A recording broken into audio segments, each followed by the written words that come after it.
বিসমিল্লাহির রহমানির রহিম। আসসালামু আলাইকুম ওরহমতুল্লাহি ওবারাকাতুহ। দয়া করে সবটুকু শুনে আপনার মন্তব্য করুন। আজকের আয়োজনে যা থাকছে: আবারও সাতপন্থীদের বিজয়, পরিবেশনায় মোহাম্মদ আসাদুল্লাহ ফকির। তারিখটা ছিল 17ই ডিসেম্বর। টঙ্গীর ইজতেমার মাঠকে ঘিরে দুই পক্ষের সংঘর্ষে বয়ে যায় রক্ত, 4 জন সাথী যায় মরে। পরের দিন মামলা হলো, বিশাল জনতার নাম, সাতপন্থীদের উপর উঠল অন্যায়ের খালুদাম। অভিযুক্ত হলেন 23 জন, নিরপরাধের দল। মাওলানা সাদের সাথী, সত্যের পথে এগিয়ে চল। হাইকোর্ট দিল আগাম জামিন 8 তারিখে জানুয়ারিতে। ন্যায়ের পক্ষে রায়, সাতপন্থীদের হৃদয়ে মিশে যায় জলেতে।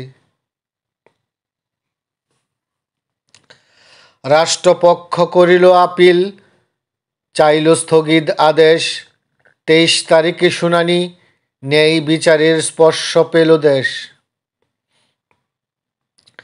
ফেব্রুয়ারির এই দিনে আপিল বিভাগ দিল রায়, 23 জনের জামিন বহাল, আলোর পথে ফেরার দায়।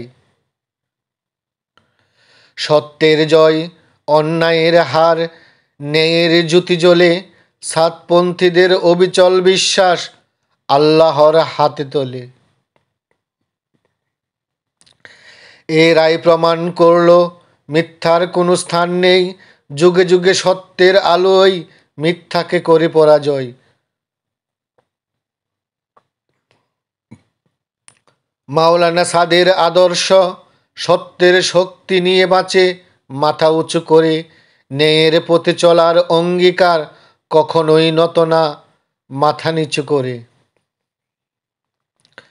ফেরার আশা, নতুন ভোর, সাতপন্থীদের আবার জয়। আল্লাহর উপর ভরসা থাকলে তবেই তো এসব সহজ হয়। এরপরেও যাদের ফিরে না হুঁশ, তারা কোন গ্রহের মানুষ? তারা কি দুনিয়ায় প্রাধান্য দিচ্ছে? কেন করছে না আপোষ?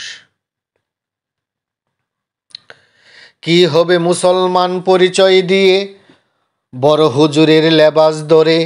হাদিস কুরআন শিখে বড় বড় সভা সমাবেশে ভাষণ মেরে?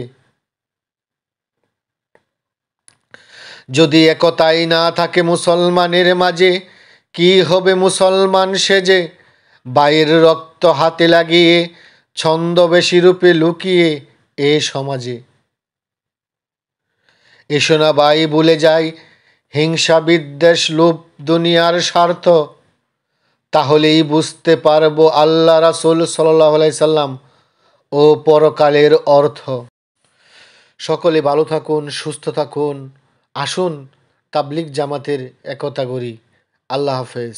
আসসালামু আলাইকুম ওয়া রাহমাতুল্লাহি ওয়া বারাকাতুহু।